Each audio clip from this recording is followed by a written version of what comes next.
We are here on the future today. This week we've got the battery of the future and actually the present too, but we've got two of the top 2025s in New Jersey and in the country. We've got Zach Fronio and Andrew Parisi, both from Rutgers Prep, and started off with a strong first year, got 3 years of high school together, and talk about how you guys both ended up at Rutgers Prep first. But before we do that, welcome to both of you and thanks for coming on.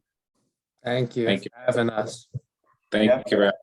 I know it's been a busy summer and fall all over the country, all over the Northeast or the East Coast. But let's look ahead now that sophomore year has started. Rutgers Prep you guys had a really good freshman year.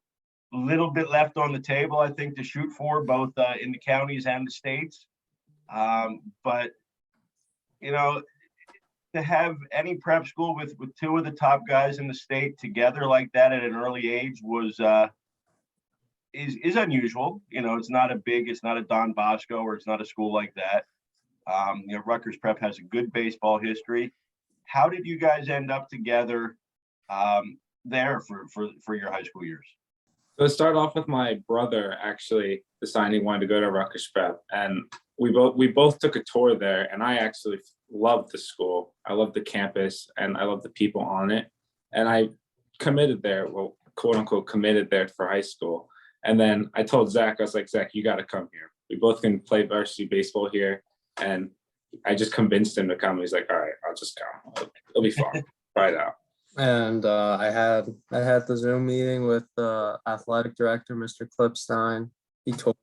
I toured the school before the school year ended, and then I decided to go to Rutgers Prep, and I think late July. Okay, so late July before ninth, right before ninth grade. And you guys have played together for a few years before that, right? Yes. Yeah. With Diamond Jacks from a really young age. Yeah, we went from Diamond Jacks then to MA Show. Okay, and now you kind of both have got your national path for the next couple of years, right? Zach with artillery and Andrew with 5-star, right? Yes. Tell us about, I guess both of you, we'll start with Zach on this one. What it was like as a freshman, playing at a high level, quickly becoming key players on your team, obviously. Andrew leading the state in RBIs, which we should note. 54, I believe it was. Yeah, 54. In the high school season is just silly. And 11 homers, which isn't something we kind of sneak past either. I mean, those are crazy numbers. But to have a good year, to get to the county finals, lose a tough one to Ridge, get into the states, be the number 1 seed. Tell us about what freshman year was like for both of you. Freshman year, it was a really good and fun year. Everyone. It was such like a inclusive environment with everyone. Like they just made both of us and all the other freshmen feel like a part of the team from day one. And it was just a really fun time playing with them. I felt absolutely little pressure when I came up to play as a freshman. I knew I had 3 years behind me and I can change everything.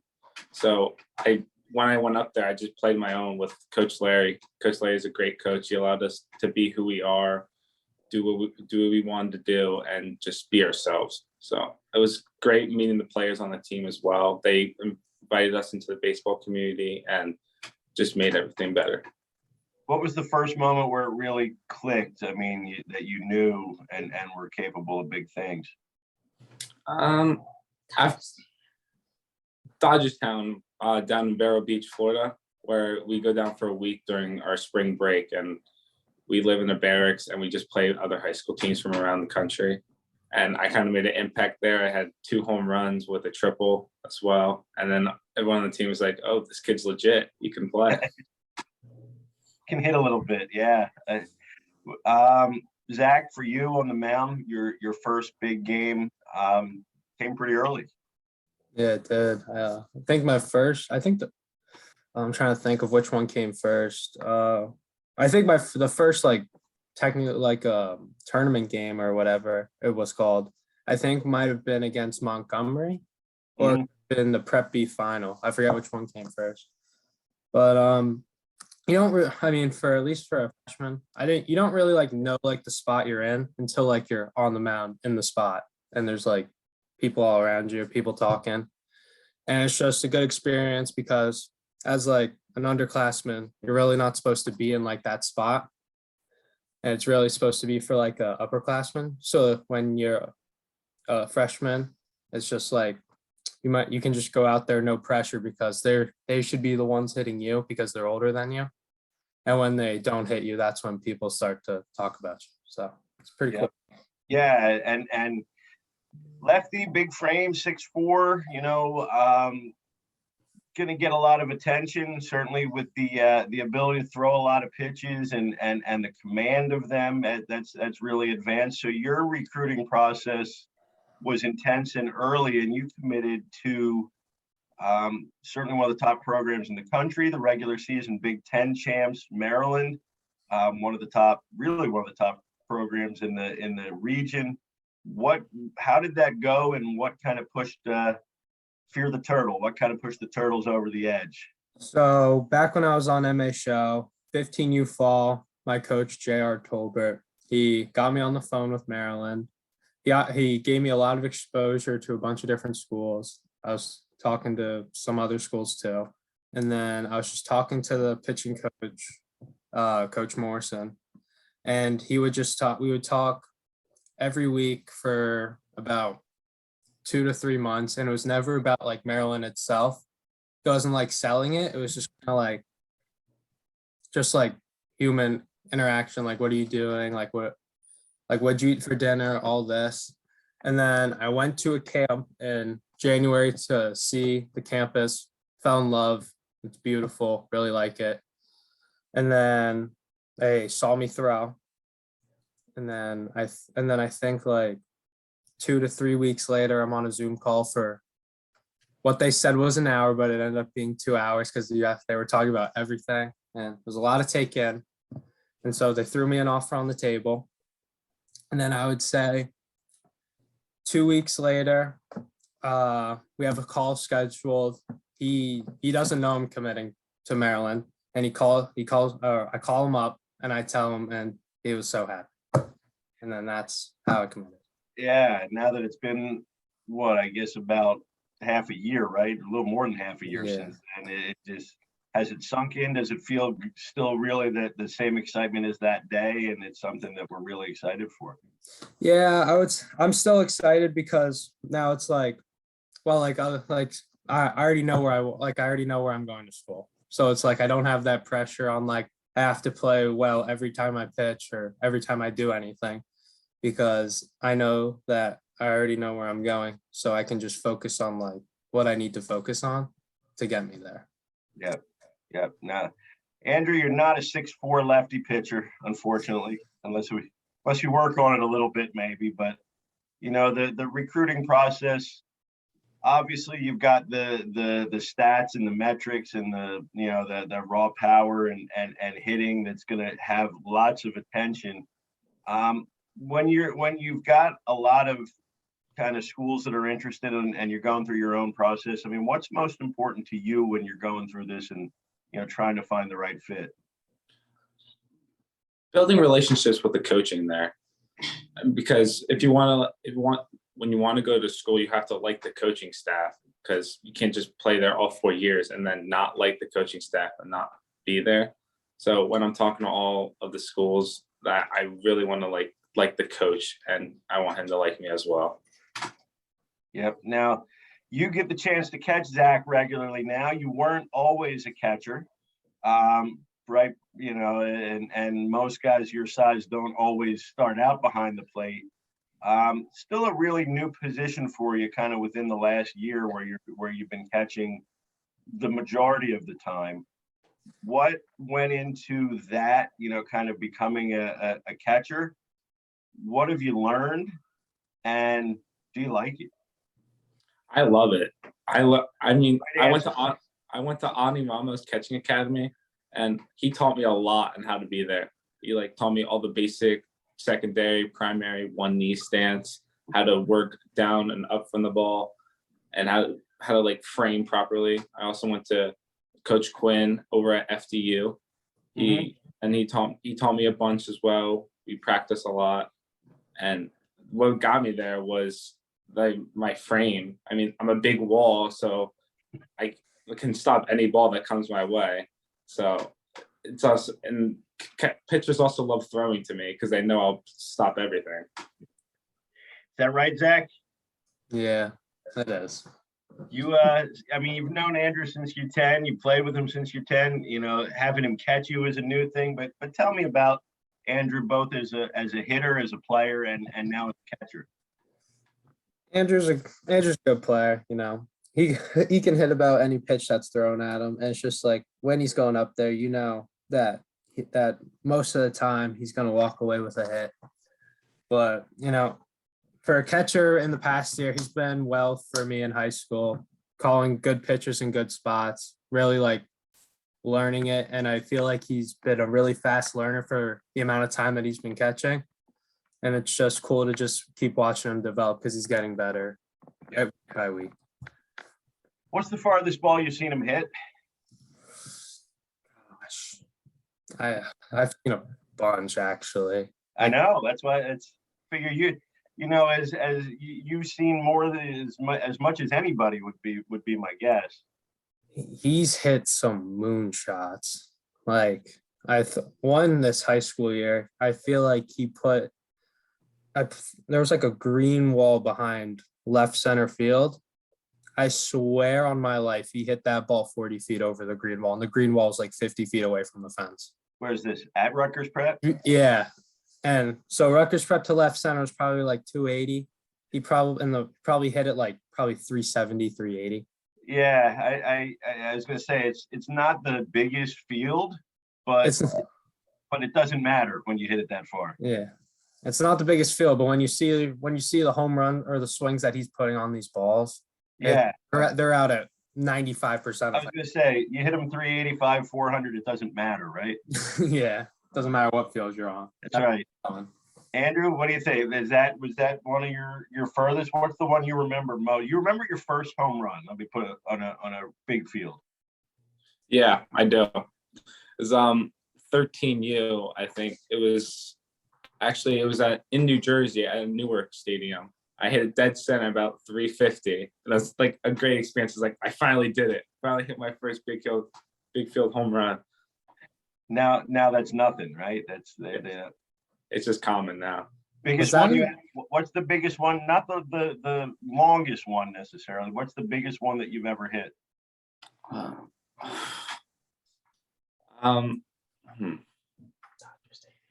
think the Dodgerstown one. We were facing New Brunswick School out of Connecticut. We were down 2-0. I hit one over the left field wall about 20 feet to bring us to a 2-1 lead. Was that off the righty? Yeah, it was off the righty. Oh, that kid. Yeah, I remember that one now. Okay. That was at the main field at Dodgertown. Yeah. It was like the stadium in the back. Yeah, it's pretty cool. It's a nice where you know so many guys have played, you know? Yeah. It's a really nice stadium too. Definitely. Yeah. So now, Andrew, you've seen Zach as a pitcher while you're in the field. You now see him behind the plate regularly. Give me a scouting report. If I was a batter, I would not want to be in the box. That's my overall thing. No, his ball moves the crazy like 10, 15 inches. No, since I've been working with him, I learned how to catch it. But if I was a hitter, I would not want to be in the box. I would be probably in the back right corner of the box, shivering, and like saying, please get me out of the box. 3 pitches, quick, fast, easy. No idea what's coming either, right? I mean, there's no, so many. He's got like 5-6 pitches in his arsenal, and it's crazy. So you had to learn how to catch and learn how to catch a kid who's committed to Maryland at the same time. It wasn't, I mean, it took like a few outings. You know, I dropped a lot of balls in my first one since it moved a lot, but you know, once I learned that against Gil. Yeah, I remember that. Once I learned it, it was fine. Is it really, you know, if you're just making the change to the position, is it really more just the movement's got to be harder than the velocity, right? Yeah, I faced a lot of pitchers who don't throw hard, but their ball moves like crazy. For instance, one of the players on MA show, Michael, he was a lefty and only threw like high 70s, but his curveball moved like 20 inches. It was hard to like know where it was gonna break and like if I had to block it or not. I got crossed up a few times. It was a really good curveball. Definitely the kind of lefty you hate to hit against and catch. Yeah. Yeah. Favorite players to watch? I would say Judge right now. Since he broke the AL home run course. record, I wanted to see if he can transfer into the postseason and hit some more. Go figure. The guy with 11 homers and 54 RBIs likes Aaron Judge the most. Yeah. Zach, Oh, you go the pitcher on this question, or are you? Yeah, one guy that I actually really like watching this year has really been Shane McClanahan. I really like watching him pitch. How come? What about him? I mean, other than he's great. Yeah, he's obviously great, but he's a dog on the mound, you know. He throwing 98 and then having like the stuff that he has, he's just unhittable. He looks really good out there. You know, Anybody- Tom's another one. Diehard Mets fan, so got to say him also. Watched him last night pumping 102 every pitch with a 94 slider. It's just You got to, as a pitcher, you got to have even more appreciation of like just how crazy that is, right? yeah. It's just like there's two guys in the league that really do that, and that's him and Spencer Strider, and he's a rookie. Yeah. And that's crazy for what's going to come out of him over his 12 to 15 year career if he doesn't get hurt. I mean, he's only thrown really 2 pitches this year, a 4-seam and a slider, but he just dominates everyone. Yeah. It's when you have that good stuff and that good command of even 2 pitches and you can dominate it at the major league level, right? It's crazy. Anybody that you kind of pattern yourself after, not necessarily now, but as you were growing up? One guy that I really liked, or like I really tried to like work on, or it's probably Kershaw. My dad's a huge Dodgers fan, so I always watched him when I was little. And then you got the lefty part thrown in on top of it. Yeah, I got that part. I think I was trying to like work on my curveball after him.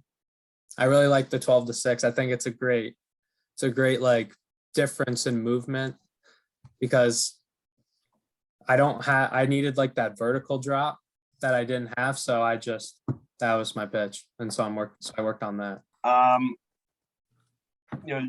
Andrew, I guess first for you, certainly keep getting better behind the plate's got to be one of them. Yeah. But what are your big goals between now and mid-March when high school starts up? My arm strength. That's been my key goal ever since, even when I was at first base. No, I used to throw like mid 60s because my arm was in a terrible spot. But once I learned how to like throw normally, I threw like mid 70s, and now I'm gonna go to total arm care this winter as well. So I'm also gonna build my arm strength there and learn how to throw properly there from Tom. Yeah. You figure that's certainly, I'm sure you hear it from people too, because plenty of guys have seen you that's the biggest, area you've got to improve, right? Yeah. Zach, for you, I mean, the commitment's off the table, so you don't have to worry about that so much. Obviously, now what do we do to get our game over the next few years to be a guy at Maryland? I mean, for number one, I want to get my velo up. I've taught this summer and this fall. I think I've topped like 87 and like bullpens and stuff. And I'm trying to get it up, and then I'm trying to get like my slider velo up because I want that to be more of a harder pitch than my breaking ball or my curveball. And I want like that velo differential by like good 5 to 6 because my changeup's already like 10 lower, and so I'm trying to get my fastball up to probably 88, 89, but I'm trying to sit higher, probably try to sit like between 84 to 85, and then just get like my slider up to like 74 and just have my curveball stick at like 70 at like what it is right now. Yeah.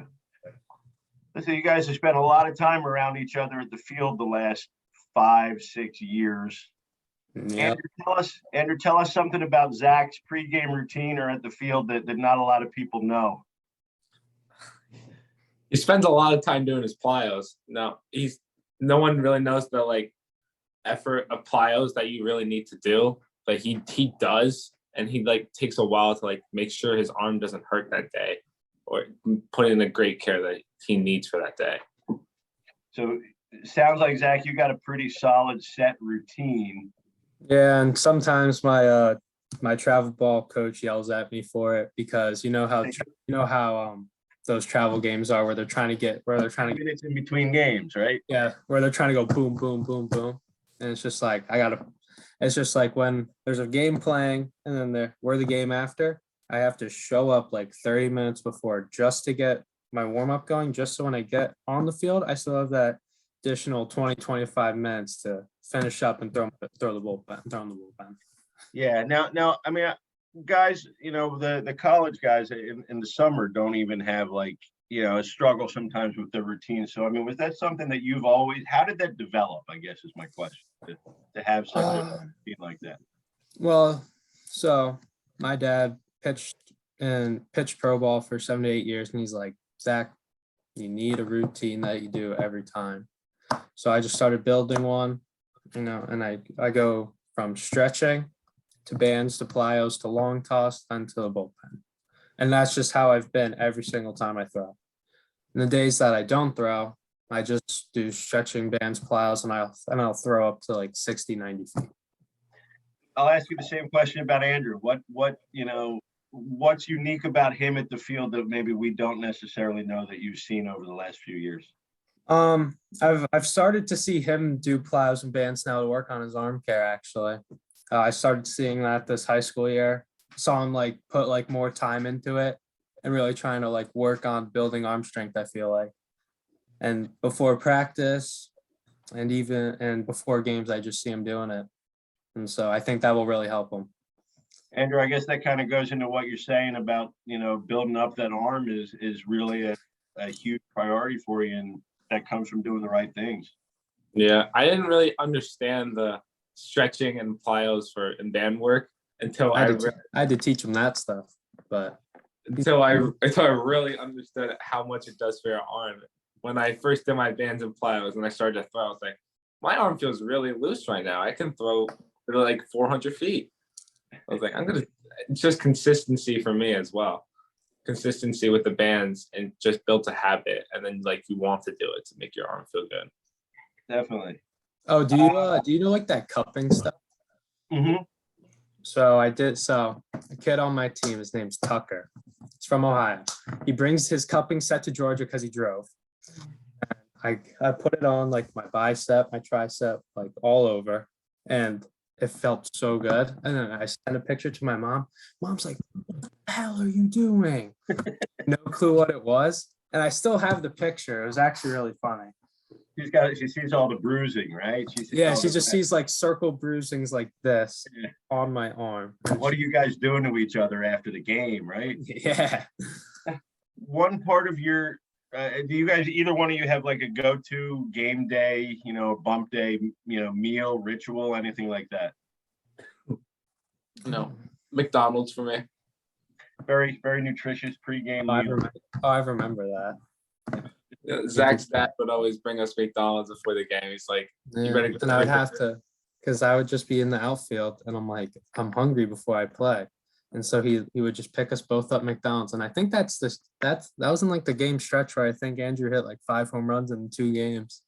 He's like, if you don't go 3 for 3. That's when Andrew's mom was like, you got to do that for every game now.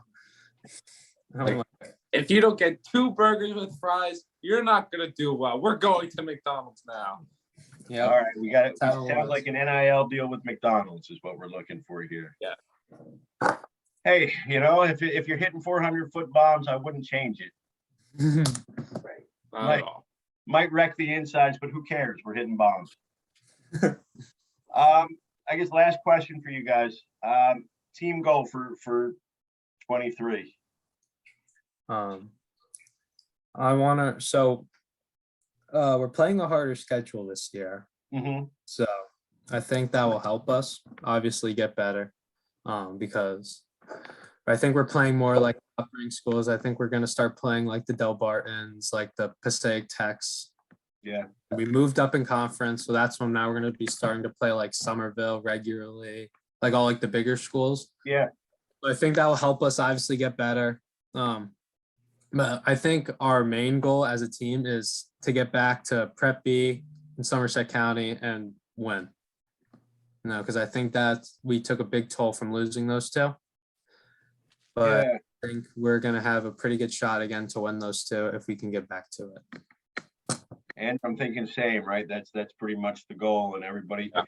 when you're that close, I guess it can either frustrate you or make you work harder as a team. Do you see kind of like that second thing being what happens? I just really want to win counties. Excellent. Well, you guys certainly have the capability and the talent to do so. Best of luck, and certainly thank you for taking some time together to stop on and talk about the summer, your experiences in Rutgers Prep baseball. No Thank you problem. for having us. Thank you for having me. Absolutely. That's this episode of The Future. We will catch everybody out at the field.